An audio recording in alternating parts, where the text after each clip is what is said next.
Hello everyone, welcome to my YouTube channel. तो आज की क्लास में हम क्लास 12th मैथमेटिक्स का जो चैप्टर 4th है डिटर्मिनेंट्स, उसकी एक्सरसाइज 4.6 करेंगे। ठीक है। एक्सरसाइज स्टार्ट करने से पहले इसका इंट्रोडक्शन भी समझेंगे ताकि हमारा कंसेप्ट क्लियर हो और हम क्वेश्चंस को इजीली सोल्व कर पाएँ। तो चलिए स्टार्ट करते हैं।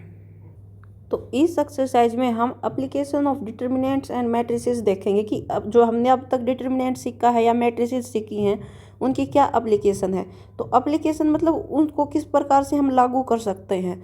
तो डिटर्मिनेंट का और मैट्रिसेस का यूज़ करके इनकी क्या एप्लीकेशन होगी कि हम कोई भी अगर हमें 1 या 2 वेरिएबल में, वेरिएबल का मतलब क्या होता है, जैसे 1 या 2 वेरिएबल में कोई भी इक्वेशन होगी उसका हम सॉल्यूशन निकाल सकते हैं इनकी हेल्प से, ये इसका एप्लीकेशन होगा। ठीक है। अब वेरिएबल क्या होते हैं, जैसे कोई हमारे पास इक्वेशन होती है 4x + 2y + 6 = 0। ठीक है। तो यहाँ पर जो ये x एंड y है ना, ये है वेरिएबल।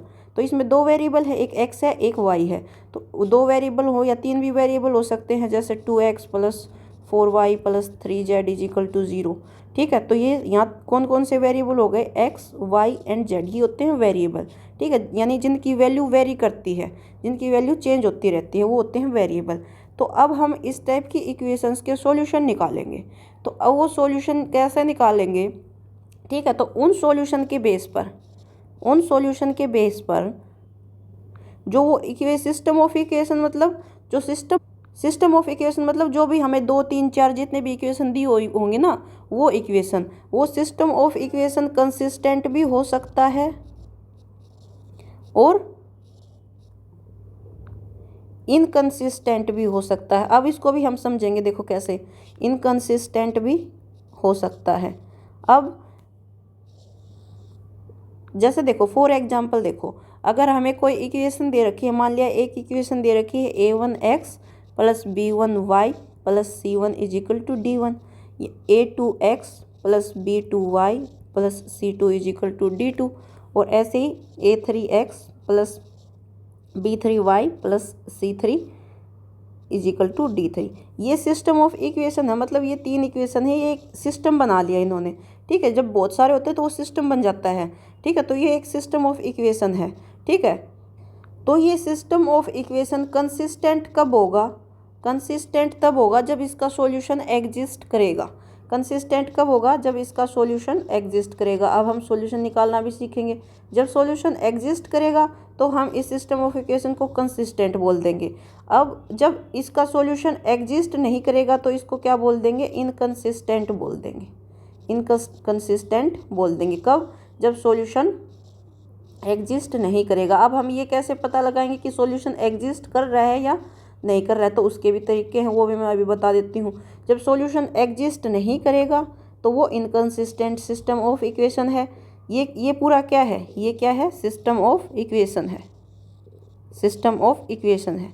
तो ये कंसिस्टेंट कब है, जब सॉल्यूशन एग्जिस्ट कर रहा है, और इनकंसिस्टेंट कब है, जब सॉल्यूशन एग्जिस्ट नहीं कर रहा है। ठीक है। अब हम कैसे देखेंगे कि सॉल्यूशन एग्जिस्ट कर रहा है या नहीं कर रहा है।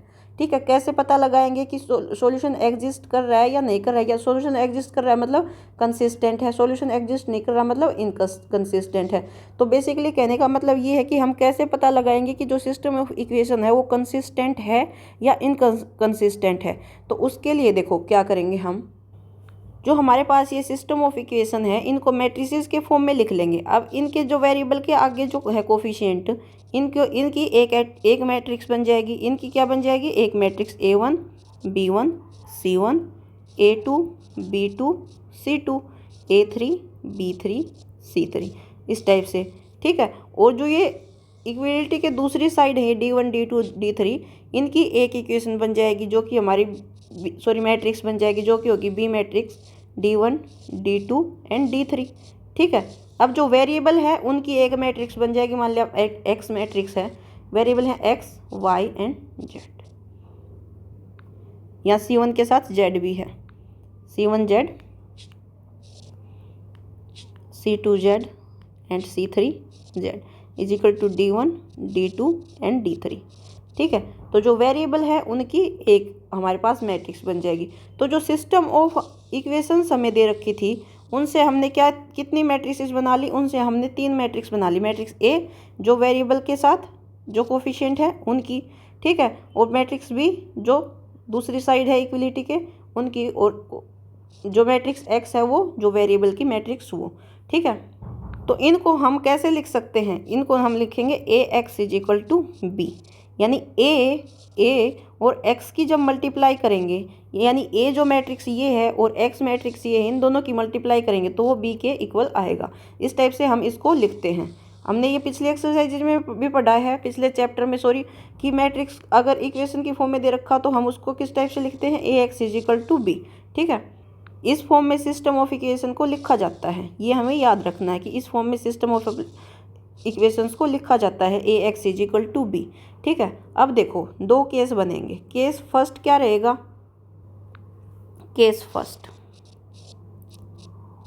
जब ये जो ए मैट्रिक्स है, ए मैट्रिक्स ए क्या हो, ए मैट्रिक्स क्या हो, नॉन सिंगुलर हो, नॉन सिंगुलर, ठीक है। ये हो गया केस फर्स्ट। और केस सेकंड क्या बनेगा, केस सेकंड बनेगा जब ये जो ए मैट्रिक्स है ये क्या हो, सिंगुलर हो। अब ये सिंगुलर नॉन सिंगुलर, अच्छा ये बात है कि इस जो एक्सरसाइज में है, जो हमने पिछली एक्सरसाइजेज में पढ़ लिया, क्या पढ़ लिया कि एडजॉइंट कैसे निकालते हैं, इनवर्स कैसे निकालते हैं, इनवर्स कैसे निकालते हैं 1/a determinant into adjoint A, ठीक है। कोफैक्टर कैसे निकालते हैं, माइनर कैसे निकालते हैं, वो उन सब का यूज इस मतलब इस एक्सरसाइज में उन सब का ही यूज होगा, उन सब का यूज़ तो होगा ही होगा। अगर आपने वो नहीं पढ़ी हैं वो एक्सरसाइजेज तो आपको ये समझ में नहीं है, क्योंकि यहाँ जगह जगह पर कोफैक्टर निकलेगा, जगह जगह पर एडजॉइंट निकलेगा। अगर आपको पता ही नहीं है कि एडजॉइंट कैसे निकल रहा है तो फिर कोई फ़ायदा ही नहीं है। तो पहले आपको वो एक्सरसाइज सीखनी है, ठीक है। तो आप प्लेलिस्ट चेक कर सकते हैं, आपको वो सारी एक्सरसाइज मिल जाएंगे। इससे पहले वाली आप पहले वो पढ़ें, वो समझें, फिर ये समझें, ठीक है। अब अच्छा आगे देखो, ये नॉन सिंगुलर का मतलब क्या है, नॉन सिंगुलर का मतलब है कि ए मैट्रिक्स नॉन सिंगुलर कब होगी, जब ए का determinant is not equal to 0। अच्छा सिंगुलर का मतलब क्या है, एक मैट्रिक्स सिंगुलर कब होती है, जब उसका डिटर्मिनेंट इज इक्वल टू 0 हो जाए, ठीक है। तो ये 2 केस बने कि एक में ए नॉन सिंगुलर है, नॉन सिंगुलर का मतलब उसका डिटर्मिनेंट 0 के इक्वल नहीं है। एक में ए सिंगुलर है, सिंगुलर का मतलब उसका जो डिटर्मिनेंट है वो 0 के इक्वल है, ठीक है। अच्छा अगर हमें ये इतना पता चल जाए कि ए जो मैट्रिक्स है वो नॉन सिंगुलर है, तो हम यहाँ से भी बोल सकते हैं कि सॉल्यूशन एग्जिस्ट करेगा। जब मैट्रिक्स ए नॉन सिंगुलर हो जाएगी तो सॉल्यूशन क्या करेगा, एग्जिस्ट करेगा। सॉल्यूशन क्या करेगा, एग्जिस्ट करेगा। और जो सिस्टम ऑफ इक्वेशन है, सिस्टम ऑफ जो इक्वेशन है वो क्या होंगी, कंसिस्टेंट होंगी। ये तो हम सिर्फ ये देख रहे हैं कि सॉल्यूशन एग्जिस्ट करेगा या नहीं करेगा, कंसिस्टेंट होंगी या इनकंसिस्टेंट होंगी। अब सॉल्यूशन कैसे निकालेंगे वो बाद में देखेंगे। अब देखो बात करते हैं केस सेकंड की। अब ये हो गई क्या, नॉन मतलब सिंगुलर होगी, इसका डिटर्मिनेंट 0 के इक्वल आ गया। अब डायरेक्ट इससे यहाँ से ये नहीं बोल सकते कि इसका ये सॉल्यूशन एग्जिस्ट ही नहीं करेगा और ये इनकंसिस्टेंट होगी, नहीं, क्योंकि ये भी कंसिस्टेंट हो सकती है। तो हम क्या चेक करेंगे, फिर हम चेक करेंगे ए डिटर्मिनेंट हमने चेक कर लिया, ये 0 के इक्वल आ गया। सिर्फ इसके बेस पर हम ये नहीं बोल सकते कि इनकंसिस्टेंट है, लेकिन ये अगर ए डिटर्मिनेंट 0 के इक्वल नहीं आता तो इसके बेस पर हम ये बोल सकते कि ये कंसिस्टेंट है। लेकिन अगर 0 के इक्वल आ जाए तो ये नहीं बोल सकते कि ये इनकंसिस्टेंट है। फिर आगे हमें क्या चेक करना पड़ेगा, एडजॉइंट ए इंटू बी की। एडजॉइंट ए हमारे पास ये मैट्रिक्स है, इसका एडजॉइंट निकालेंगे, एडजॉइंट ए और ये बी हमारे पास ये है, इन दोनों की मल्टीप्लाई करेंगे। और अगर मल्टीप्लाई करने पर वो 0 मैट्रिक्स के इक्वल आ जाती है, 0 मैट्रिक्स अगर मल्टीप्लाई करने पर वो 0 मैट्रिक्स के इक्वल आ जाती है। अब यहाँ से फिर से 2 केस बनेंगे, एक फर्स्ट एक सेकंड। क्या है, एडजॉइंट ए और इंटू बी 0 मैट्रिक्स के इक्वल ना आए, ठीक है, 0 मैट्रिक्स के इक्वल ना आए। तो अब देखो इनमें क्या होगा, अगर 0 मैट्रिक्स के इक्वल आ जाती है या 0 मैट्रिक्स के इक्वल ना आए, तो अगर मान लिया 0 मैट्रिक्स के इक्वल नहीं आई तो हम क्या बोल देंगे कि ये सिस्टम ऑफ इक्वेशन क्या है, इनकंसिस्टेंट है, इनकंसिस्टेंट,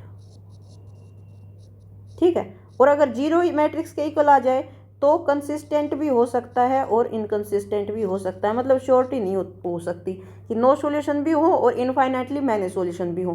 तो कंसिस्टेंट और इनकंसिस्टेंट दोनों हो सकते हैं, ठीक है। तो फिर से समझो एक बार, अगर ये जो हमने इसको कैसे लिखा, A x is equal to B की फॉर्म में लिखा, ठीक है। अब ए को लेके चलते हैं, ए अगर नॉन सिंगुलर है, ए अगर सिंगुलर है। नॉन सिंगुलर का मतलब उसका डिटर्मिनेंट जीरो के इक्वल नहीं है, सिंगुलर का मतलब उसका डिटर्मिनेंट जीरो के इक्वल है।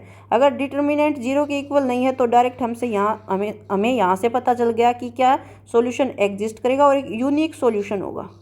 क्या होगा, यूनिक सॉल्यूशन होगा। और अगर सॉल्यूशन एग्जिस्ट कर रहा है तो क्या है, कंसिस्टेंट है सिस्टम ऑफ इक्वेशन, ठीक है। नेक्स्ट, अगर नॉन सिंगुलर है यानी डिटर्मिनेंट जीरो के इक्वल है तो डायरेक्ट हम यहाँ से, जैसे देखो यहाँ से हम डायरेक्ट ये बोल रहे हैं अगर नॉन सिंगुलर है जीरो के इक्वल नहीं है तो डायरेक्ट हम बोल रहे हैं कि कंसिस्टेंट है। तो अगर ये जीरो के इक्वल आ जा रहा है तो डायरेक्ट हम यहाँ से ये नहीं बोलेंगे कि इनकंसिस्टेंट है, नहीं, हमें फिर चेक करना पड़ेगा। फिर क्या बनेगा, फिर हम एडजॉइंट ए इंटू बी करके देखेंगे। अगर वो जीरो के इक्वल नहीं आएगा तो हम डायरेक्ट बोल देंगे कि इनकंसिस्टेंट है। अगर वो जीरो मैट्रिक्स के इक्वल आया तो वो कंसिस्टेंट भी हो सकती है और इनकंसिस्टेंट भी हो सकती है। मतलब उसके नो कंसिस्टेंट का मतलब क्या होता है कि उसके सॉल्यूशन है, इनकंसिस्टेंट का मतलब क्या होता है कि उसके सॉल्यूशन नहीं है, ठीक है। तो इसके अगर जीरो के इक्वल आ जाए तो कंसिस्टेंट भी हो सकती है और इनकंसिस्टेंट भी, मतलब नो सॉल्यूशन भी हो सकते हैं और इनफाइनाइटली मैनी सॉल्यूशन भी हो सकते हैं। लेकिन अगर ये जीरो के इक्वल नहीं आ रही है तो इनकंसिस्टेंट है, ठीक है। तो देखो फिर ये स्क्रीनशॉट ले लो, समझ लो इसको अच्छे से। नॉन सिंगुलर हम सिर्फ चेक करेंगे, नॉन सिंगुलर आ गई तो कंसिस्टेंट लिख देंगे, और अगर ये सिंगुलर आ गई तो फिर बाद में चेक करेंगे एडजॉइंट ए इंटू बी। अगर adjoint A into B not equal to zero matrix आता है तो वो इनकंसिस्टेंट हो जाता है, ठीक है। और अगर जीरो के मैट्रिक्स के इक्वल आ जाए तो इनकंसिस्टेंट भी हो सकती है और कंसिस्टेंट भी हो सकती है, ठीक है। तो इसको याद कर लेंगे। नेक्स्ट, अब देखो बात, अब हमें पता लग गया कि कंसिस्टेंट है या नहीं है, कंसिस्टेंट है या इनकंसिस्टेंट है। अब हम उसका क्या निकालेंगे, सॉल्यूशन निकालेंगे। अब सॉल्यूशन कैसे निकालेंगे, देखो हमारे पास है A x is equal to B, ठीक है। जब हम ए डिटर्मिनेंट चेक करें, वो माना नॉन सिंगुलर है, not equal to zero, non singular है मतलब नॉट इक्वल टू जीरो। तो और पिछली एक्सरसाइज में हमने पढ़ा था कि नॉन सिंगुलर जब होता है कोई मैट्रिक्स जब नॉन सिंगुलर होती है तब उसका इन्वर्स एग्जिस्ट करता है। तो ए इन्वर्स भी क्या करेगा, एग्जिस्ट करेगा, ठीक है। ए इन्वर्स जब एग्जिस्ट करेगा तो इसका मतलब ये हमारे पास जो ए एक्स है इज इक्वल टू बी, इसको हम क्या करें, ए इन्वर्स से मल्टीप्लाई कर दें, इधर भी और इधर भी ए इन्वर्स से मल्टीप्लाई कर देंगे, ठीक है। जब हमने दोनों साइड ए इन्वर्स से मल्टीप्लाई कर दिया तो अब देखो ए इन्वर्स इंटू ए क्या हो जाएगी, आइडेंटिटी मैट्रिक्स। वो मैट्रिक्स और उसका इन्वर्स जब हम मल्टीप्लाई करते हैं तो आइडेंटिटी आता है ना, ठीक है। और ये एक्स इधर क्या हो गया, ए इन्वर्स बी, ठीक है। अब देखो किसी आइडेंटिटी को किसी मैट्रिक्स से मल्टीप्लाई करो या ना करो कोई फर्क नहीं पड़ता। जैसे अगर मैं लिखूँ A I is equal to I A is equal to A, ऐसे भी लिख सकती हूँ, ऐसे भी I x identity into x matrix या x matrix into identity is equal to x भी लिख सकती हूँ, ठीक है। तो यहाँ से क्या आया, x is equal to A inverse B. और ये x क्या है, ये x y z यही तो मैट्रिक्स है। और सॉल्यूशन क्या होता है, किसी भी इक्वेशन का सॉल्यूशन क्या होता है कि हम उसके x y z वेरिएबल की वैल्यू निकालते हैं, वही तो सॉल्यूशन होता है। जैसे हमें कोई इक्वेशन दे दी 2x plus 3y is equal to 0, इसका सॉल्यूशन बताओ। सॉल्यूशन हम कैसे बताते हैं कि इसमें x और y की क्या वैल्यू है वो बताओ, ठीक है। तो हमें x y z की वैल्यू बतानी है तो सॉल्यूशन होती है। तो यहाँ देखो x में एक्स वाई जेड है, इसकी वैल्यू किसके इक्वल आ जाएगी, ए इनवर्स बी के इक्वल, ठीक है। तो हम यहाँ से ए इनवर्स निकाल लेंगे। ए इनवर्स हमें निकालना आता ही है। ए इनवर्स क्या होता है, ए इनवर्स क्या होगा, 1/a determinant into adjoint A, जो हमने पिछली एक्सरसाइज में पढ़ा है। और एडजॉइंट ए कैसे निकालते हैं, एडजॉइंट ए कैसे निकालते हैं, जैसे कोई मैट्रिक्स है A11 A12 A13 A21 A22 A23 A31 A32 A33, ठीक है। ये मैट्रिक्स मान लिया ए है, इसका एडजॉइंट निकालो। इसका एडजॉइंट कैसे निकालेंगे, इनके कोरस्पॉन्डिंग कोफैक्टर लिखेंगे। A11 का A11, A12 का A12, A13 का A13, A21 A22 A23 A31 A32 A33। और इसका ट्रांसपोज कर दें, इसका ट्रांसपोज कर देंगे तो जो आएगी मैट्रिक्स वो आएगी एडजॉइंट ए, एडजॉइंट ए। तो इसका ट्रांसपोज करेंगे तो क्या होगा, रो को कॉलम बनाएंगे, इस रो को कॉलम बनाएंगे तो A11 A12 A13, इस रो को कॉलम बनाएंगे A21 A22 A23, इस रो को कॉलम बनाएंगे A31 A32 A33 A33। ठीक है, ये होती है एडजॉइंट ए। ठीक है, तो इस टाइप से हम इन्वर्स निकाल लेंगे, फिर इन्वर्स निकाल के बी से मल्टीप्लाई कर देंगे तो जो आएगी, जो हमारे पास जो मैट्रिक्स आएगी वो उसका सॉल्यूशन आ जाएगा। ठीक है, तो चलो एग्जांपल सॉल्व करते हैं और एक्सरसाइज करते हैं, हमारा कंसेप्ट और क्लियर हो जाएगा। इस बात को रखना है ध्यान, और क्वेश्चन समझेंगे तो और इजीली आपको समझ में आ जाएगा। ठीक है, अब देखो एग्जाम्पल नंबर 27 है, solve the system of equation. ये सिस्टम ऑफ इक्वेशन दे रखी है दो, इनको सोल्व करना है। तो इनको कैसे सोल्व करेंगे, देखो ये है वेरिएबल क्या है 2 3 5 2, इसकी एक मैट्रिक्स बन गई मैट्रिक्स ए। अब वेरिएबल कौन कौन से हैं, एक्स एंड वाई हैं सिर्फ, तो ये मैट्रिक्स बन गई एक्स एंड वाई वेरिएबल की। बी क्या है, ये 1 एंड 7, इसकी एक मैट्रिक्स बन गई। इनको हम इनका पहले तो ए का क्या देखेंगे, डिटर्मिनेंट देखेंगे। डिटर्मिनेंट कैसे निकालेंगे, इसकी इससे मल्टीप्लाई माइनस ये, तो 2 की 2 से मल्टीप्लाई 4 माइनस 3 की 5 से मल्टीप्लाई 15, कितना आएगा माइनस का 11, जो 0 के इक्वल नहीं है। तो सॉल्यूशन एग्जिस्ट करेगा और सिस्टम ऑफ इक्वेशन क्या होंगी, कंसिस्टेंट होंगी, यूनिक सॉल्यूशन होगा। ठीक है, क्या होगा, यूनिक सॉल्यूशन होगा। अब देखो सॉल्यूशन कैसे निकालेंगे, सॉल्यूशन हम निकालेंगे, हमने देखा था कि A x is equal to B था, तो एक्स क्या है, सॉल्यूशन ही तो है, एक्स क्या होगा A inverse B, A inverse B. ठीक है, तो यहाँ से पहले ए इनवर्स निकालना पड़ेगा। ए इनवर्स देखो, ए इनवर्स क्या होगा 1 बाई ए डिटर्मिनेंट और एडजॉइंट ए। ठीक है, तो यहाँ से 1 बाई ए डिटर्मिनेंट कितना आया है, ए डिटर्मिनेंट -11, तो 1 बाई -11। ठीक है, और ये एडजॉइंट ए है। अब 2 ऑर्डर की अगर मैट्रिक्स है तो एडजॉइंट हम कैसे निकालते हैं, मैंने पिछली एक्सरसाइज में बताया था।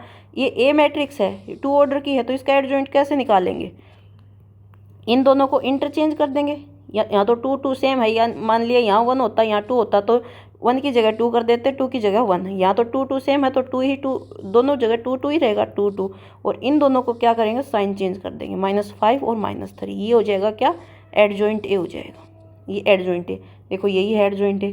ठीक है, ये ए इनवर्स हो गया। अब इसको सॉल्यूशन क्या होगा, A inverse into B, A inverse ये है, बी ये है। ठीक है, इसकी क्या करेंगे, इस मैट्रिक्स की और इस मैट्रिक्स की मल्टीप्लाई करेंगे। कैसे, फर्स्ट कॉलम से मल्टीप्लाई, 2 की 1 से 2 प्लस 5 की 7 से मल्टीप्लाई -35। ठीक है, अब नेक्स्ट आगे कोई कॉलम नहीं, नेक्स्ट रो उठाएंगे, इस रो की इस कॉलम से मल्टीप्लाई, तो क्या आएगी -3 की 1 से मल्टीप्लाई -3 इंटू 1 प्लस 2 की 7 से मल्टीप्लाई 14। इसको सोल्व करेंगे तो क्या आएगा, +2 -35 कितना आ जाएगा, -33, और ये -3 प्लस 14 कितना आ जाएगा, -3 प्लस 14 11। ठीक है, और बार क्या है, -1/11 है, बार क्या है -1/11 है। अब क्या करेंगे, अंदर मल्टीप्लाई कर देंगे -1/11 से, तो ये माइनस माइनस प्लस हो जाएगा, और 33/11, और ये -1/11 को 11 से ही मल्टीप्लाई करेंगे तो ये हो जाएगा -11/11। ठीक है, तो यहाँ से ये हो जाएगा 3 और ये हो जाएगा -1, 3 और -1। ठीक है, अब देखो यहाँ से ये जो एक्स वाई ये मैट्रिक्स किसके इक्वल आई, 3 -1। ठीक है, तो दो मैट्रिक्स इक्वल कब होती है, जब उनके कोरस्पोंडिंग एलिमेंट इक्वल हो, तो x इज इक्वल टू 3 आ जाएगा और y इज इक्वल टू -1 आ जाएगा। ठीक है, तो x is equal to 3, y is equal to -1। अब एग्जाम्पल 28 है, solve the following system of equation by matrix method. हमें मैट्रिक्स मेथड से सोल्व करना मतलब सॉल्यूशन निकालना है। ठीक है, क्या निकालना है, सॉल्यूशन यानी x y z की वैल्यू निकालनी है। ठीक है, तो ए मैट्रिक्स हो गई, जो कोफिशिएंट है x का ये है, y का ये है और z का ये है, इसकी फर्स्ट रो हो गई। इसमें x का 2 है, y का 1 है और z का -1 है, तो ये इसकी ये सेकंड रो हो गई। इसमें x का 4 है, इसका -3 और इसका 2, तो ये थर्ड रो हो गई। ठीक है, और x हमारे पास मैट्रिक्स है ही इसकी वेरिएबल्स की, और b मैट्रिक्स किसकी, जो इक्वलिटी के इस साइड है ये। ठीक है, तो ये मैट्रिक्स बन गई। तो अब हम क्या चेक करेंगे, ए डिटर्मिनेंट चेक करेंगे। ए डिटर्मिनेंट हम कैसे सोल्व करते हैं, पिछली एक्सरसाइज में बता रखा है, मैं बार बार नहीं बताऊंगी। ठीक है, देखो डिटर्मिनेंट फर्स्ट रो क्या लूँगा, एक्सपेंड कर लेंगे, तो ये प्लस, ये माइनस, ये प्लस, ठीक है। तो 3 ये रो और ये कॉलम और ये रो छोड़ देंगे, तो क्या बचेगा, 1 -1 -3 2, ठीक है। अब नेक्स्ट साइन क्या आएगा, माइनस, और एलिमेंट क्या है, माइनस का 2, ठीक है। अब ये कॉलम और ये रो छोड़ेंगे, तो क्या बचेगा अंदर, 2 -1 4 2, ठीक है। फिर प्लस का क्या आएगा, ये 3 आया, ठीक है। ये कॉलम और ये रो छोड़ेंगे, अंदर क्या बचेगा, 2 1 4 -3, ठीक है। अब इसको सोल्व कर लो, इसको सोल्व करेंगे तो क्या आएगा, 3 × इसकी मल्टीप्लाई इससे माइनस इन दोनों की मल्टीप्लाई, 1 की 2 से मल्टीप्लाई 2 -3 और 1 की मल्टीप्लाई 3, ठीक है। माइनस माइनस ये 2 हो जाएगा, प्लस हो जाएगा, +2। अब इसकी इससे मल्टीप्लाई 4 और इन दोनों की मल्टीप्लाई, तो 2 की मल्टीप्लाई 2 से 4 माइनस, और 4 की और -1 की मल्टीप्लाई माइनस का 4, ठीक है, +3। इन दोनों की मल्टीप्लाई -6 और ये इन दोनों की मल्टीप्लाई 4 -4, ठीक है। अब देखो next, 3 × 2 -3 -1 plus 2 × 4 minus minus plus, ठीक है, +3 × -6 और -4 माइनस का 10, ठीक है। यहाँ से क्या आया, -3 और 4 + 4 8 × 2 16 +16 और ये माइनस का 30, ठीक है। तो ये हो गया +16 या -13 और -3 -33 और +16, कितना आया, 7 1 माइनस का 17, तो ये आया माइनस का 17, जो 0 के इक्वल नहीं है। तो 0 के अगर ये इक्वल नहीं है तो ए डिटर्मिनेंट अगर 0 के इक्वल नहीं है तो ए इनवर्स एग्जिस्ट करेगा, ठीक है, ए इनवर्स एग्जिस्ट करेगा। और ए इनवर्स हम कैसे निकाल देंगे, ए इनवर्स कैसे निकालेंगे, ए इनवर्स होगा 1/a determinant into adjoint A. Adjoint A अब हमें पता है, कोरस्पॉन्डिंग हम कोफैक्टर लिखेंगे तो A11 A12 A13, और एडजॉइंट ए किसके इक्वल हो जाएगा, एडजॉइंट ए किसके इक्वल हो जाएगा, A11 A12 A13 A21 A22 A23 और A31 A32 A33, ठीक है। अब इनकी जगह वैल्यू पुट करेंगे, देखो ये हमारे पास कोफैक्टर्स की वैल्यू है, इनकी जगह ये वैल्यू पुट करी, ये आया हमारे पास एडजॉइंट ए, और ये है 1/a डिटर्मिनेंट, जो कि 1/a डिटर्मिनेंट, ए डिटर्मिनेंट की वैल्यू कितनी है, -17, तो ये हो गया -1/17। अब इसको क्या करेंगे, x क्या होगा, A inverse into B, B ये है, ए इनवर्स हमारे पास ये है, ठीक है। अब क्या करें, मल्टीप्लाई कर लेंगे इसको, फर्स्ट रो की फर्स्ट कॉलम से मल्टीप्लाई, तो -8 और ये माइनस का 5 और ये माइनस का 4, ठीक है। Next first row second row first column multiply, -64 और ये माइनस का 6 और ये प्लस का 36, ठीक है। अब third row first column multiply, minus का 80 +1 और +28, ठीक है। तो ये देखो यही आ जाएगी, -8 और -5 और -4 कितना हो जाएगा, -17, और ये -64 और -6 -70 और +36 कितना हो जाएगा, -34, ठीक है। और ये -80 +29 कितना हो जाएगा, -59, ठीक है, ये आ जाएगी हमारे पास। अब इसको अंदर -1/17 से जब मल्टीप्लाई करेंगे तो ये 1 हो जाएगा, ये 17 × 2 कितना होता है, 34, तो 34 को 17 से डिवाइड करेंगे तो 2 आ जाएगा, ठीक है। तो ये आया 2 और ये आया 3, ठीक है। तो x की वैल्यू कितनी आ गई, 1 आ गई, y की 2 आ गई और z की 3 आ गई। दो मैट्रिक्स इक्वल कब होते हैं, यानी x y और z ये मैट्रिक्स और ये मैट्रिक्स इक्वल आ गई। इक्वल दो मैट्रिक्स कब होते हैं, जब उनके कोरस्पॉन्डिंग एलिमेंट्स इक्वल हो, तो x = 1 y = 2 और z = 3, ठीक है। नेक्स्ट क्वेश्चन है, एग्जाम्पल है, the sum of 3 numbers is 6। 3 number हम मान लेंगे x y z है, तो sum of 3 number x y z = 6 है। And if we multiply third number by 3 and add second number, अगर थर्ड नंबर यानी जेड को अगर 3 से मल्टीप्लाई करें और क्या करें, ऐड कर दें क्या, सेकंड नंबर यानी वाई को ऐड कर दें, क्या करें, वाई को ऐड कर दें, तो क्या आता है हमारे पास 11 आता है। ठीक है, by adding first and third number we get double of second number. ठीक है, अगर हम ऐड करें first and third number, first यानी एक्स और थर्ड नंबर यानी जेड, एक्स और जेड को अगर हम ऐड करें तो हमें क्या मिलता है, we get, if we add first and third number then we get double of second number क्या है, y का डबल मिलता है हमें, यानी 2y के इक्वल मिलता है, 2y के इक्वल। ठीक है, तो 2y को इस साइड लेके आएंगे तो x minus 2y plus z is equal to 0। ठीक है, तो ये 3 इक्वेशन बन गई हमारे पास। इन 3 इक्वेशन को कैसे सोल्व करेंगे, ए क्या हो जाएगी, यहाँ ए मैट्रिक्स क्या हो जाएगी, इसका कोफिशिएंट 1 है, y का ही 1 और z का ही 1, यहाँ x नहीं है तो x का कोफिशिएंट 0 हो जाएगा, y का 1 है और z का 3 है, यहाँ x का 1 है, y का -2 है और z का 1 है। ए मैट्रिक्स ये हो गई, और b x y z, और c क्या है, इधर 6 है, 1 है और 0 है, सॉरी यहाँ 11 है, 6 है, 11 है और 0 है, तो ये हो गई हमारे पास बी मैट्रिक्स। ठीक है, सेम वैसे ही मैट्रिक्स आ गई, वैसे ही हमने सोल्व करना है। पहले ए डिटर्मिनेंट देखेंगे, ए डिटर्मिनेंट 9 के इक्वल आएगा, जो 0 के इक्वल नहीं है तो ए इन्वर्स निकालेंगे। ए इन्वर्स निकालने के लिए हमें एडजॉइंट ए निकालना पड़ेगा, ये हमने कोफैक्टर निकाल लिए। ठीक है, यहाँ से हम एडजॉइंट ए हमारे पास ये आ जाएगा।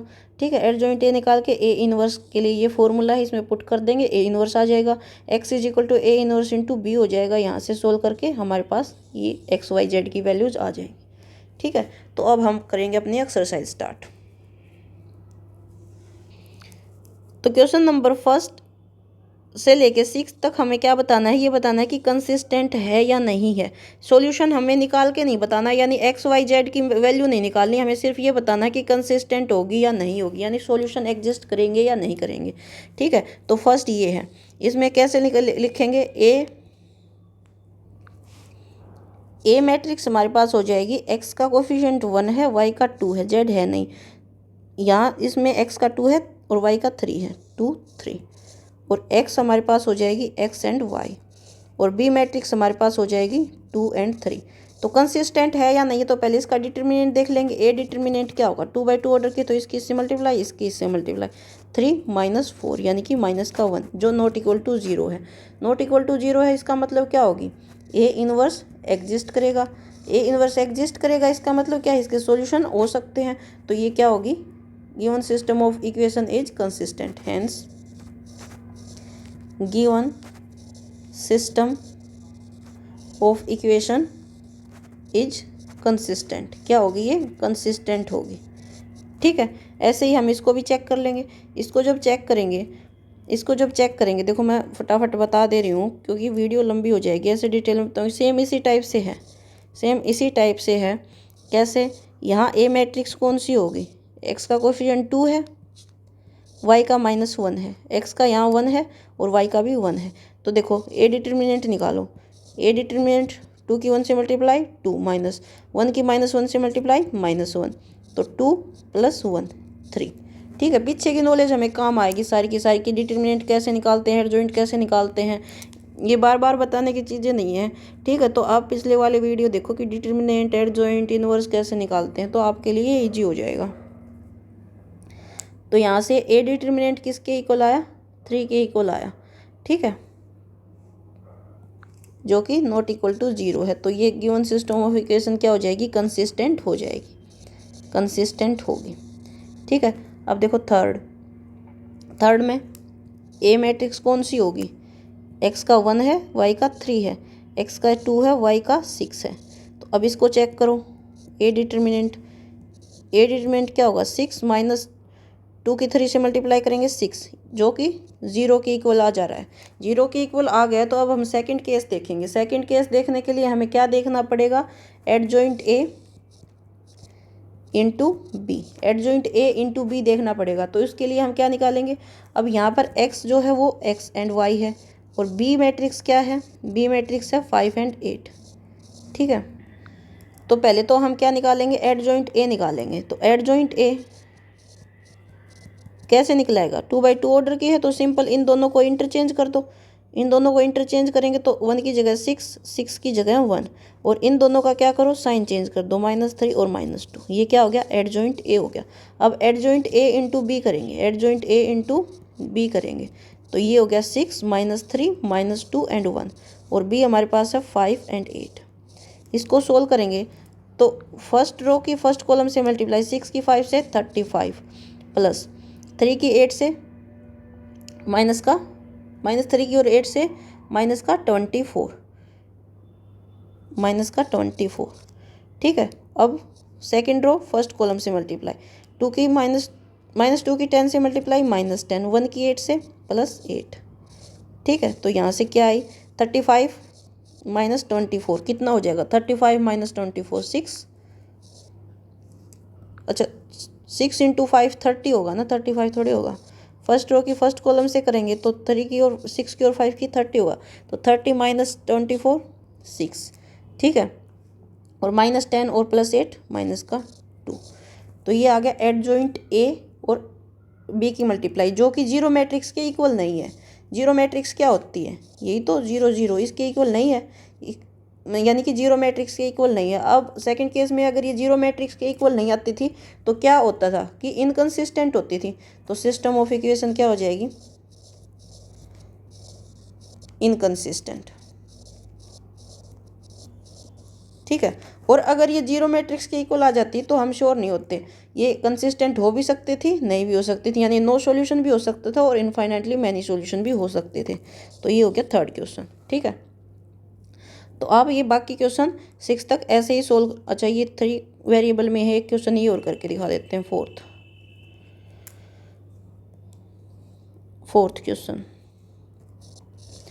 क्वेश्चन में ए मैट्रिक्स क्या होगी, इसमें एक्स वाई जेड के वेरिएबल क्या है, 1 1, सॉरी कोफिशिएंट क्या है, 1 1 1। इसमें एक्स वाई जेड के कोफिशिएंट क्या है, 2 3 2। इसमें एक्स वाई जेड के कोफिशिएंट क्या है, ए 2a। ठीक है, अब x क्या होगी, x y z। B matrix क्या होगी, 1 2 4 1 2 4। ठीक है, अब ए डिटर्मिनेंट निकालो। ए डिटर्मिनेंट अब 3/3 ऑर्डर की है, क्या करेंगे, फर्स्ट रो के अलोंग एक्सपेंड कर लेंगे, तो ये पहला प्लस होगा, ये माइनस होगा, ये प्लस होगा। अगर सेकंड रो के अलोंग एक्सपेंड करते तो ये माइनस होता, ये प्लस होता, ये माइनस। अगर थर्ड रो के अलोंग एक्सपेंड करते तो ये प्लस, ये माइनस, ये प्लस, इस टाइप से होता। ठीक है, हम फर्स्ट रो के अलोंग कर रहे हैं, तो अब देखो 1 अंदर क्या बचेगा, 1 ये लिया है हमने, ये तो इस कॉलम को और इस रो को छोड़ देंगे, क्या बचा अंदर, 3 2a 2a। नेक्स्ट -1। ठीक है, -1, तो अब देखो ये लिया है, ये छोड़ देंगे तो क्या बचेगा, 2 2a 2a। नेक्स्ट +1, अब ये तो इसको छोड़ देंगे, क्या बचेगा, 2 3a। ठीक है, अब इनको सोल्व कर लो। 1 a की 2a से मल्टीप्लाई 6a, माइनस a की 2 से मल्टीप्लाई 2a, माइनस का 1। a की 2a से मल्टीप्लाई 4a और a की 2 से 2a +1, 2a -3a। ठीक है, तो ये 6a - 2a 4a, या माइनस है 4a - 2a कितना हो जाएगा, 2a। यहाँ 2a - 3a माइनस का a। ठीक है, तो 4a - 3a = a, तो ये नॉट इक्वल टू 0 है, ये 0 के इक्वल नहीं है। सो क्या होगा, अगर a डिटर्मिनेंट 0 के इक्वल नहीं है तो a इनवर्स क्या करेगा, एग्जिस्ट करेगा, और क्या होगा, सिस्टम ऑफ इक्वेशन क्या होगा, सिस्टम ऑफ इक्वेशन क्या होगा, कंसिस्टेंट होगा। सिस्टम ऑफ इक्वेशन कंसिस्टेंट होगा। ठीक है, तो सिस्टम ऑफ इक्वेशन कंसिस्टेंट हो जाएगा। तो ये बाकी क्वेश्चन 5th एंड 6th खुद करके देख लेना। ठीक है, जो 5th क्वेश्चन में है इसमें ए डिटर्मिनेंट 0 के इक्वल आ जाएगा। ए डिटर्मिनेंट जब 0 के इक्वल आ जाएगा तो फिर हम एडजॉइंट ए निकालेंगे। एडजॉइंट ए को बी से मल्टीप्लाई करेंगे, तो जब ये हम एडजॉइंट ए को बी से मल्टीप्लाई करेंगे तो जो मैट्रिक्स आएगी वो जीरो मैट्रिक्स के इक्वल नहीं आएगी, तो ये क्या हो जाएगा, इनकन्सिस्टेंट हो जाएगा। ठीक है, नेक्स्ट है हमें यूजिंग मैट्रिक्स मेथड हमें क्या निकालना है, सोल्व करनी है ये इक्वेशन। ठीक है, सोल्व करनी है इसका मतलब क्या है, सॉल्यूशन निकालना है। अब तक तो हम क्या देख रहे थे, सिर्फ कंसिस्टेंट है या नहीं है ये देख रहे थे। अब हमें क्या निकालना है, सॉल्यूशन निकालना है, यानी एक्स वाई की वैल्यू निकालनी है। ठीक है, तो देखो question number 7, 5x + 2y = 4, 7x + 3y = 5। दो क्वेश्चन करके दिखा दूंगी, एक तो ये 2 वेरिएबल वाला और एक 3 वेरिएबल वाला, एक ये 3 वेरिएबल वाला। बाकी ऐसे ही सेम हो जाएंगे, सेम पैटर्न से। तो अब यहाँ ए मैट्रिक्स क्या होगी, 5 2 7 3। फर्स्ट रो में फर्स्ट इक्वेशन के जो कोफिशिएंट है वो, सेकंड में सेकंड के जो कोफिशिएंट है वो, और जो एक्स मैट्रिक्स है वो क्या हो जाएगी, एक्स एंड वाई। और बी मैट्रिक्स क्या हो जाएगी, बी मैट्रिक्स हो जाएगी 4 एंड 5। ठीक है, अब देखेंगे ए डिटर्मिनेंट। तो ए डिटर्मिनेंट क्या होगा, ए डिटर्मिनेंट क्या होगा, इसकी इससे मल्टीप्लाई, इसकी इससे 5 की 3 से 15 - 7 की 2 से 14 यानी 1, जो कि नॉट इक्वल टू 0 है। तो ए इनवर्स क्या करेगा, एग्जिस्ट करेगा। ए इनवर्स एग्जिस्ट करेगा तो हम ए इनवर्स निकाल लेंगे। ए इनवर्स जब निकालेंगे तो 1/a डिटर्मिनेंट होगा और adjoint A into adjoint A होगा। तो हमें पहले क्या निकालना पड़ेगा, एडजॉइंट ए निकालना पड़ेगा। एडजॉइंट ए क्या हो जाएगा, अब 2/2 ऑर्डर की है, एडजॉइंट इजीली निकल आएगा। इन दोनों को रिप्लेस कर दो, इंटरचेंज कर दो, 3 एंड 5, और इन दोनों का क्या करो, साइन चेंज कर दो, -2 और -7। ठीक है, उस टाइप से भी निकाल सकते हैं कि इनका कोफैक्टर निकालेंगे। जैसे 5 का कोफैक्टर निकालेंगे तो 5 का कोफैक्टर क्या होगा, A11, यानी 5 का कोफैक्टर क्या होगा, इस रो कॉलम को इस रो को छोड़ो तो -1 की पावर 1 + 1 और ये 3, तो -1 की पावर 2 यानी 1 हो जाएगा और 3, ये 3 आएगा। तो देखो यहाँ 3 आया है। ठीक है, उस मेथड से भी निकालते हैं और ऐसे भी निकाल सकते हैं। ये पिछली एक्सरसाइज में डिटेल में बता रखा है, तो ये देखने समझने के लिए पिछली एक्सरसाइज ये देखें, या बार बार नहीं बताया जाएगा क्योंकि वीडियो लंबी होगी बेकार में। तो एडजॉइंट ए ये आ गया, तो ए इनवर्स यहाँ से इजीली निकल आएगा। ए इनवर्स 1/एडजॉइंट ए कितना आया है, 1 आया है, तो 1/1 इंटू 3 - 2 - 7 5। तो ए इनवर्स क्या आ गया, 3 - 2 - 7, 3 - 2 - 7 और 5। ठीक है, ये इनवर्स आ गया। अब x किसके इक्वल होगी, x किसके इक्वल हो जाएगी, a इनवर्स इंटू बी। ठीक है, तो a इनवर्स क्या आया है, x यानी x और y। a इनवर्स 3 - 2 - 7 और 5, और b क्या है मैट्रिक्स, b मैट्रिक्स है 4 एंड 5। ठीक है, तो यहाँ से मल्टीप्लाई करो, मल्टीप्लाई करेंगे फर्स्ट रो फर्स्ट कॉलम 3 की 4 से 12, 5 की -2 से -10। अब -28 इसकी इस रो कॉलम से मल्टीप्लाई, -28 और 5 की 5 से +25। ठीक है, तो क्या आई 2 और -3, 2 और -3। तो यहाँ से जो एक्स वाई मैट्रिक्स है वो किसके इक्वल आ गई, 2 - 3। दो मैट्रिक्स इक्वल कब होंगे, जब उनके कोरस्पॉन्डिंग एलिमेंट्स इक्वल होंगे। तो x = 2 एंड y = -3। ठीक है, यही बताना था हमने सॉल्यूशन। ठीक है, अब एक क्वेश्चन ये कर लेते हैं, कौन सा, क्वेश्चन नंबर 13। देखो क्वेश्चन नंबर 13 ये दे रखा है, इसके लिए ए मैट्रिक्स क्या हो जाएगी, फर्स्ट इक्वेशन के कोफिशिएंट 2 3 3, इसका 1 - 2 1, ये 3 -1 एंड -2। ठीक है, 3 इसका कोफिशिएंट -1 है और इसका -2, और x y z, और बी मैट्रिक्स क्या हो जाएगी, इधर 5 - 4 एंड 3, 5 - 4 एंड 3। ठीक है, अब देखो पहले तो हम ए डिटर्मिनेंट निकालेंगे। ए डिटर्मिनेंट कैसे, फर्स्ट रो क्या लोगे, एक्सपेंड कर लेंगे 2, अंदर क्या बचेगा, -2 1 -1 और -2। ठीक है, फिर माइनस का 3, अंदर क्या बचेगा, 1 1 3 -2। ठीक है, फिर प्लस का 3, अंदर क्या बचेगा, 1 माइनस 2 3 माइनस 1। ठीक है, अब इसकी इससे तो 2 माइनस 2 और माइनस 2 4 माइनस 1 की 1 से मल्टीप्लाई माइनस 1 की 1 से मल्टीप्लाई माइनस का 1। ठीक है, माइनस माइनस प्लस हो जाएगा तो प्लस 1। यहाँ माइनस 3 है तो माइनस 2 और माइनस 3 की 1 से मल्टीप्लाई 3। ठीक है, प्लस 3। यहाँ 1 की माइनस 1 से मल्टीप्लाई माइनस का 1 और माइनस 3 की माइनस 2 से मल्टीप्लाई माइनस का 6। तो ये माइनस माइनस प्लस हो जाएगा प्लस 6। ठीक है, तो 2 इंटू 5 और ये माइनस 3 इंटू माइनस 2 और माइनस 3 कितना हो जाएगा माइनस का 5। ठीक है, और ये 3 माइनस 1 और प्लस 6 5। ठीक है, तो ये 10 यहाँ माइनस माइनस प्लस 15 और ये प्लस 15। तो 30 और 10 40। ये कितना आ गया 40, जो कि नॉट इक्वल टू 0 है। सो ए इनवर्स क्या करेगा, एग्जिस्ट करेगा। और ए इनवर्स किसके इक्वल होगा, ए इनवर्स किसके इक्वल होगा 1 बाई ए डिटर्मिनेंट और इंटू एडजॉइंट ए। तो पहले हमें क्या निकालना पड़ेगा, एडजॉइंट ए निकालना पड़ेगा।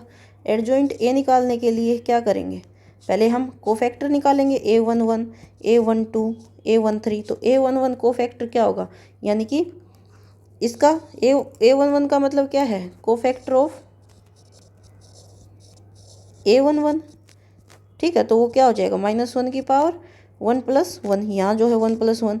ठीक है, अब ये रो और ये कॉलम छोड़ेंगे तो ये क्या आएगा अंदर, -2 1 -1 -2 -2 1 -1 -2। ठीक है, इसको सोल्व करेंगे ऐसे ही सेम, तो -1 की पावर 2 1 ही हो जाएगा। अब इसको सोल्व करेंगे -2 और -2 4 -1 और 1 -1। तो ये माइनस माइनस प्लस हो जाएगा +1। तो ये हो जाएगा 4 + 1 5। तो A11 क्या आ गया 5 आ गया। इसी टाइप से हम हर एक को सोल्व कर लेंगे। तो A12 आएगा हमारा, A12 हमारा 5 आएगा, A13 भी हमारा 5 आएगा।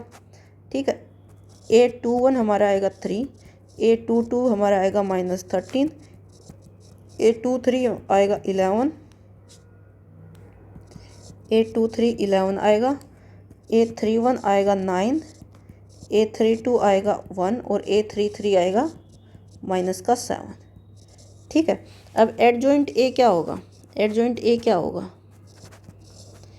A11 A12 A13 A21 A22 A23 A31 A32 A33।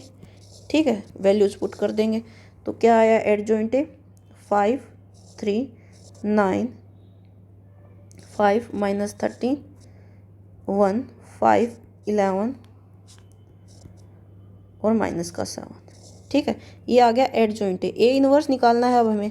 A inverse क्या होगा 1 बाई ए डिटर्मिनेंट जो कि 14 है और एडजॉइंट ये 5 3 9 5 -13 1 5 11 -7। ठीक है, अब ये आ गया हमारे पास क्या ए इनवर्स। तो अब हमारे पास x किसके इक्वल होगा, x = A inverse into B.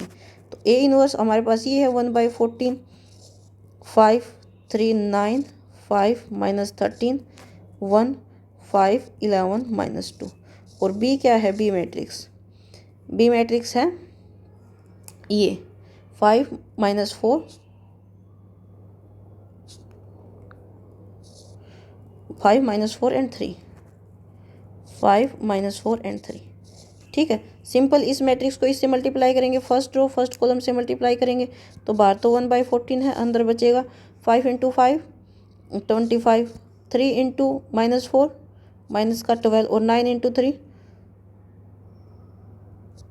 27। ठीक है, अब second row first column 5 × 5 25 -13 × -4 plus का 52 और 1 × 3 3 5 × 5 25 11 × -4 -44 और -2 × 3 माइनस का 2 नहीं है, यहाँ 7 है, ये 7 है माइनस का 7। तो यहाँ -7 -7 × 3 -21। ठीक है, अब इनको ऐड कर लो 25 और 27 -12 कितना बचेगा 40। यहाँ 40 बचेगा, यहाँ कितना बचेगा, इनको ऐड करेंगे तो 80, और इसमें 20 माइनस का 44 माइनस का 21, इनको ऐड करेंगे तो कितना आएगा 5 और 8 65, और 65 माइनस 65 और प्लस 25 कितना आएगा -40। ठीक है, अंदर 1/40 से मल्टीप्लाई करेंगे, ये 1 हो जाएगा, ये 2 हो जाएगा, ये -1 हो जाएगा। ठीक है, तो यहाँ से x जो कि XYZ है वो किसके इक्वल आया 1 2 -1 के। तो यहाँ से x किसके इक्वल, x = 1 हो जाएगा, y = 2 हो जाएगा, और z = -1 हो जाएगा। ठीक है, ये क्या आ गया, ये सॉल्यूशन आ गया। तो देखो क्वेश्चन नंबर जो 13 था, 13 ही था ना, 13 वो इस टाइप से सोल्व हो जाएगा। क्वेश्चन नंबर 13 देख लो एक बार।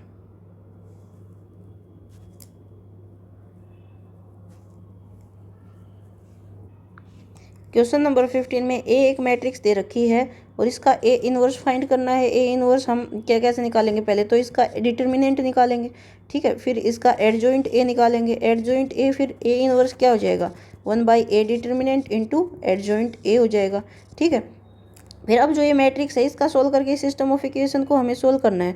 तो ये जो मैट्रिक्स है ना, ये इसी की जो मैट्रिक्स है वो बनेगी। इसकी मैट्रिक्स देखो, इसको ए मैट्रिक्स बनाएंगे तो क्या बनेगी, इसका कोफिशिएंट 2 है, इसका -3 है और 5 है। ठीक है, इसका 3 है, इसका 2 है और इसका -4 है। ठीक है, -4, इसका 1 1 और -2, 1 1 और -2। ठीक है, तो देखो ये सेम ही मैट्रिक्स है। ठीक है, यहाँ से ए इनवर्स जब हमने फाइंड आउट कर लिया, ए इनवर्स जब हमने फाइंड आउट कर लिया तो सॉल्यूशन क्या हो जाएगा ए इनवर्स इंटू बी, और जो बी मैट्रिक्स है वो क्या होगी, बी मैट्रिक्स 11 -5 एंड -3। ठीक है, सेम पीछे कर रहे थे ना वो वैसे ही करना है, बस ये ऐसे पहले से ये एक मैट्रिक्स दे दी जो इसी इक्वेशंस की ही ए मैट्रिक्स है। ठीक है, इससे हम कंफ्यूज नहीं होना है, पीछे जो कर रहे थे वैसे ही करना है। ठीक है, ये आप खुद करके देख लेना। Question number 16, the cost of 4 kilogram onion and 3 kilogram wheat and 2 kilogram rice is 60 rupees. ठीक है, तो 4 kilogram onion, 3 kilogram wheat and 2 kilogram rice की कंबाइन कॉस्ट 60 बता रखी है। तो अलग अलग कॉस्ट अगर लिखेंगे तो मान लिया 1 किलोग्राम ऑनियन की कॉस्ट x है तो 4x, प्लस व्हीट की मान लिया 3y है तो 3y, प्लस 2z, राइस की हमने z मान ली, तो ये टोटल कॉस्ट 60 है। ठीक है, और ये क्या है, यहाँ 4 kilogram rice into cost of 1 kilogram onion, ये टोटल 4 किलोग्राम ऑनियन और कॉस्ट ऑफ 1 किलोग्राम ऑनियन, ये 3 किलोग्राम ऑनियन और कॉस्ट ऑफ 1 किलोग्राम व्हीट, ये XYZ ये है। तो इस टाइप से ये इक्वेशन बन गई। नेक्स्ट 2 किलोग्राम ऑनियन यानी 2x, प्लस 4 किलोग्राम व्हीट यानी कि 4y, प्लस 6 किलोग्राम राइस यानी 6z = 90। नेक्स्ट 6 किलोग्राम ऑनियन यानी कि 6x, 2 किलोग्राम व्हीट यानी 2y, प्लस 3 किलोग्राम राइस यानी 3z = 70। ठीक है, ये सिस्टम ऑफ इक्वेशन ही बन गई। तो find cost of each item पर केजी, और कॉस्ट ऑफ ईच आइटम पर केजी क्या है XYZ है, तो हमें क्या निकालना है XYZ की ही वैल्यू निकालनी है। ठीक है, तो XYZ की ही वैल्यू निकालनी है, तो इसको जैसे पहले सोल्व करते आ रहे थे वैसे ही सोल्व कर लेंगे। ठीक, यहाँ से ए मैट्रिक्स क्या बन जाएगी, ए मैट्रिक्स क्या बन जाएगी, ए मैट्रिक्स 4 3 2 2 4 6 6 2 3। ठीक है, इनके कोफिशिएंट लिख लिए। एक्स क्या हो जाएगी x y एंड z, और बी मैट्रिक्स क्या बन जाएगी 60 90 एंड 70। ठीक है, अब हम क्या निकालेंगे, ए डिटर्मिनेंट निकालेंगे। ए डिटर्मिनेंट फर्स्ट रो के अलोंग अगर एक्सपेंड करेंगे तो 4 इंटू यहाँ बच्चा 4 6 2 3 -3, फर्स्ट रो के अलोंग एक्सपेंड कर रहे हैं, यहाँ बच्चा 2 6 6 3। ठीक है, प्लस 2, यहाँ बच्चा 2 4 6 2। ठीक है, अब इसको सोल्व कर लो। 4 इंटू 4 की 3 से मल्टीप्लाई 12, और 6 की 2 से मल्टीप्लाई 12, -3, 2 की 3 से मल्टीप्लाई 6, -6 की 6 से मल्टीप्लाई 36, प्लस 2, 2 की 2 से मल्टीप्लाई 4, -6 की 4 से 24। ठीक है, 24। तो अब देखो ये तो 12 - 12 0 हो गया, यहाँ क्या बचा -30, और 6 - 36 माइनस का 30, 3 इंटू -30, प्लस 2 4 - 24 माइनस का 20, ठीक है। तो माइनस माइनस प्लस, ये हो गया 90, ये माइनस माइनस प्लस माइनस क्या हो गया 40। तो 90 माइनस 40 कितना आया 50, जो कि नॉट इक्वल टू 0 है। सो ए इनवर्स क्या करेगा, ए इनवर्स एग्जिस्ट करेगा, ए इनवर्स एग्जिस्ट करेगा। और ए इनवर्स होगा क्या 1/a determinant into adjoint A. अब हमें निकालना है एडजॉइंट ए। एडजॉइंट ए निकालने के लिए हमें कोफैक्टर चाहिए A11 A12। तो A11 क्या हो जाएगा, A11 क्या हो जाएगा इसका कोफैक्टर। इसका कोफैक्टर क्या होगा, हम सिंपल मैं निकाल के दिखा देती हूँ, ठीक है। तो देखो जैसे पिछली एक्सरसाइज में हम करते थे, तो -1 की पावर 1 + 1 यानी 2, -1 की पावर 2, और ये कॉलम और ये रो छोड़ेंगे तो क्या बचेगा 4 6 2 3, 4 6 2 3, ठीक है। इसकी इससे मल्टीप्लाई, इसकी इससे मल्टीप्लाई, तो -1 की पावर 2 तो 1 ही हो जाएगा, और यहाँ हो जाएगा 4 6 12 -12, जो कि हो जाएगा 0। तो A11 क्या आ गया 0। ऐसे ही A12 जब हम निकालेंगे तो -1 की पावर 1 + 2 3। जब A12 हमने निकाला यानी इसका कोफैक्टर, तो ये कॉलम और ये रो छोड़ देंगे, क्या बचेगा 2 6 6 3, 2 6 6 3, 2 6 6 3, ठीक है। इसकी इससे मल्टीप्लाई, इसकी इससे मल्टीप्लाई, -1 की पावर 3 यानी ओड है तो -1 हो जाएगा। 2 की 3 से मल्टीप्लाई 6, 6 की 6 से मल्टीप्लाई 36, यहाँ हुआ -1 और ये माइनस का 30, -1 इंटू -30 क्या आएगा 30। A12 क्या आ गया 30। ऐसे ही हम हर एक निकाल लेंगे। देखो हर एक क्या होगा, A13 हमारे पास हो जाएगा -20, A21 हो जाएगा -5, A22 हो जाएगा 0, A23 हो जाएगा 10, A31 हो जाएगा 10, A32 हो जाएगा -20, और A33 हो जाएगा 10, ठीक है। और एडजॉइंट ए क्या होता है, एडजॉइंट ए क्या होगा A11 A12 A13, A21 A22 A23, A31 A32 A33। Adjoint क्या होता है, जो मैट्रिक्स दे रखी उनके कोरस्पॉन्डिंग कोफैक्टर का ट्रांसपोजिट होता है। अभी ये मैट्रिक्स ए है, इसके कोरस्पॉन्डिंग कोफैक्टर यानी इसका कोफैक्टर क्या होगा A11, इसका A12 A13 A21 A22 A23 A31 A32 A33, यही तो होगा कोरस्पॉन्डिंग कोफैक्टर। और इसका ट्रांसपोज करेंगे तो ये रो क्या बन जाएगी कॉलम बन जाएगी। तो ये रो कॉलम बना के लिखी हुई है ऐसे, ठीक है। ऐसे ही हर एक रो कॉलम बन जाएगी, ये फिर ये रो कॉलम बन जाएगी, ये रो कॉलम बन जाएगी। इस टाइप से इसका क्या हो जाएगा एडजॉइंट हो जाएगा, ठीक है। तो यहाँ से हमने एडजॉइंट ए निकाल देंगे। एडजॉइंट ए वैल्यू जब इसकी पुट करेंगे तो क्या वैल्यू है 0 30 -20 -5 0 10 10 -20 और 10, ये आ गया एडजॉइंट ए।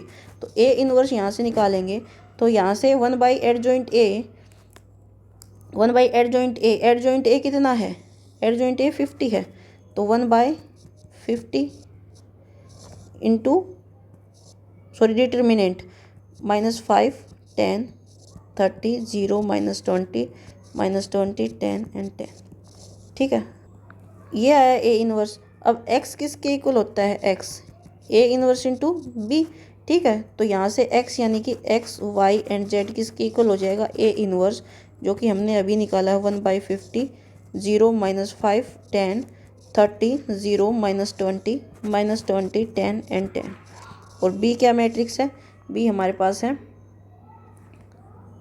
60 90 एंड 70, 60 90 एंड 70, ठीक है। इसको सोल्व करेंगे तो यहाँ 1/50 बाहर रखेंगे, फर्स्ट कॉलम मल्टीप्लाई 0 की 60 से 0, -5 की 90 से मल्टीप्लाई करेंगे तो क्या होगा -450, और 10 की 70 से मल्टीप्लाई करेंगे तो 700। Next second row first column multiply 30 और 60 की मल्टीप्लाई करेंगे तो कितना आएगा 1800 प्लस 0 की 90 से 0 -20 और 70 की मल्टीप्लाई -1400। -20 की और -60 की -1200 और 10 की और 90 की 900, 10 की और 70 की 700। ठीक है, तो यहाँ से आ गया 1/50, 450 और 700 क्या आ जाएगा 250, माइनस का 450 है और ये 700, माइनस का 250, सॉरी प्लस का 250, ये 1800 और माइनस का 1400 कितना हो जाएगा 400, और ये 900 और 700 1600 और ये 1200 है, माइनस का 1200 है तो 400। ठीक है, अंदर 1/50 से डिवाइड करेंगे तो क्या आएगा, यहाँ आएगा 5, ये 8 और ये 8। ठीक है, तो XYZ किसके इक्वल आए 5, 8 एंड 8 के इक्वल। ठीक है, तो यहाँ से दो मैट्रिक्स इक्वल है तो कोरस्पॉन्डिंग एलिमेंट इक्वल होंगे, यानी X = 5, Y = 8 और Z = 8। तो ये हो जाएगा क्वेश्चन इस टाइप से सोल्व। देख लो एक बार क्वेश्चन नंबर 16। ठीक है,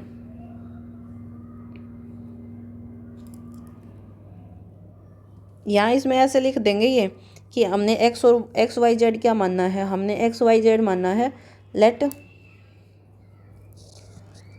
X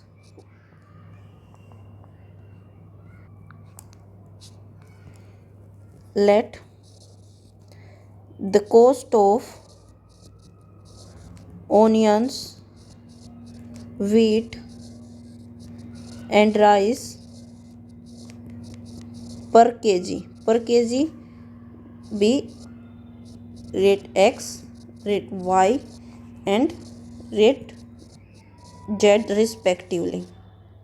रिस्पेक्टिवली का मतलब कि जो फर्स्ट X है वो ओनियन के लिए है, वीट है वो Y है वो वीट के लिए, और जो Z है वो राइस के लिए है। ठीक है, ये हमने इस टाइप से मानना है, ये लिख देंगे।